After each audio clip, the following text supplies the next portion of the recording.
পারে যে এই মুহূর্তে আওয়ামী লীগের বিরুদ্ধে দল হিসাবে আওয়ামী লীগের বিরুদ্ধে অপরাধী সংগঠন হিসাবে তাকে বিচারের মুখোমুখি করার জন্য প্রাথমিক তদন্তের কাজটা আমরা শুরু করতে যাচ্ছি। আরও আগামী এই সপ্তাহের মধ্যেই বেশ কিছু গুরুত্বপূর্ণ ঘটনা ঘটবে আমাদের মামলার রিলেটেড। অনেক বড় বড় মামলার বেশ কিছু চার্জশিট দাখিল হবে, ফর্মাল চার্জও দাখিল হবে বলে আমরা আশা করছি। যে বিষয়গুলো নিয়ে জাতির মনে আওয়ামী লীগের যুগ্ম সাধারণ সম্পাদক মাহবুবুল আলম হানিফ সহ আরও 3 জন অর্থাৎ আওয়ামী লীগ নেতা সদরউদ্দিন খান, আসগর আলী, আতাউর রহমান আতা সহ মোট 4 জনের বিরুদ্ধে একটি নতুন ফর্মাল চার্জ আন্তর্জাতিক অপরাধ ট্রাইব্যুনাল 2-এ দাখিল করা হয়েছে। সেটার উপরে আজকে শুনানি অনুষ্ঠিত হয়েছে। অপরাধ আমলে গ্রহণের জন্য প্রসিকিউশনের পক্ষ থেকে প্রেয়ার করা হয়েছে। আদালত আগামীকালকে এটার উপরে আদেশ দেবেন বলে জানিয়েছেন। এই ফর্মাল চার্জে আমরা মাহবুবুল আলম হানিফের ব্যাপারে কমান্ড রেসপন্সিবিলিটির অভিযোগে নিয়ে আসছি, যিনি ওবায়দুল কাদের সহ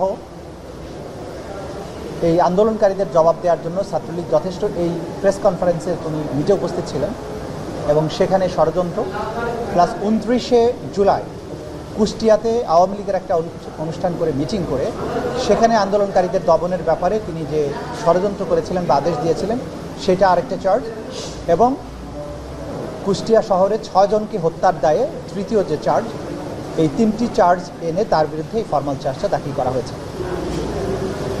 এই 3টি অভিযোগ প্রমাণের জন্য সাফিসিয়েন্ট ম্যাটেরিয়াল, তথ্য প্রমাণাদি সব কিছু প্রসিকিউশন দাখিল করেছে। ট্রাইব্যুনাল বলেছেন এগুলো পর্যালোচনা শেষ করে আগামীকালকে কগনাইজেন্স নেওয়ার ব্যাপারে তারা আদেশ দেবেন। আমরা আশা করছি কালকে এই ব্যাপারে যথাযথ আদেশ ট্রাইব্যুনাল প্রদান করবে। আসামিরা সবাই পলাতক, কারণ 5ই আগস্টের পরে পট পরিবর্তনের পরে প্রথম সুযোগেই তারা পালিয়ে গেছেন বাংলাদেশ ছেড়ে। সে কারণে তাদের গ্রেপ্তার করা সম্ভব হয়নি। গ্রেপ্তার করার চেষ্টা অব্যাহত আছে। যখনই তাদের গ্রেপ্তার করা যাবে তখনই তাদেরকে আদালতে উপস্থিত করা হবে এবং তারা যদি উপস্থিত না থাকেন তাহলে আইন অনুযায়ী পরবর্তী পদক্ষেপ গ্রহণ করা হবে। না, আইন উপদেষ্টা কোথায় কি বলেছেন সেটার জবাব আমার দেওয়া উচিত হবে না। তবে আমাদের কাছে দল হিসাবে আওয়ামী লীগের ব্যাপারে ক্রাইমস অ্যাগেনস্ট হিউম্যানিটির অভিযোগে এনজিএম নামে একটি রাজনৈতিক দল আগেই একটা অভিযোগ দায়ের করেছেন। আমরা সেটার ভিত্তিতে তদন্ত ইনিশিয়েট করছি। সুতরাং বলা যেতে পারে যে এই মুহূর্তে আওয়ামী লীগের বিরুদ্ধে দল হিসাবে আওয়ামী লীগের বিরুদ্ধে অপরাধী সংগঠন হিসাবে তাকে বিচারের মুখোমুখি করার জন্য প্রাথমিক তদন্তের কাজটা আমরা শুরু করতে যাচ্ছি। সেটা যদি পুরো দমে শুরু হয় তখন আমরা বলতে পারবো আপনাদেরকে যে আওয়ামী লীগের বিচারের মুখোমুখি হওয়ার ব্যাপারটা কত দূর আছে।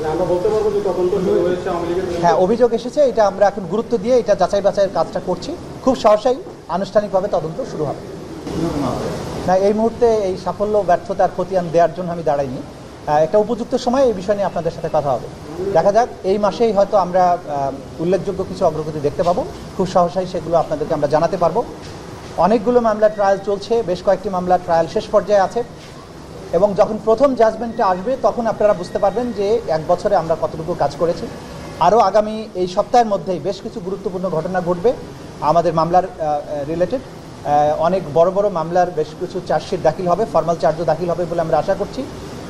যে বিষয়গুলো নিয়ে জাতির মনে প্রশ্ন ছিল, জাতির মধ্যে একটা প্রচণ্ড রকমের আকাঙ্ক্ষা আছে যে এই মানুষগুলো যারা গত 15 বছর ধরে গুমের সাথে জড়িত, মানুষকে এক্সট্রা জুডিশিয়ালি কিল করার সাথে জড়িত, তাদের বিচারের যে কাজটা সেটা কত দূর এগিয়েছে সেটা জানার আগ্রহ ছিল।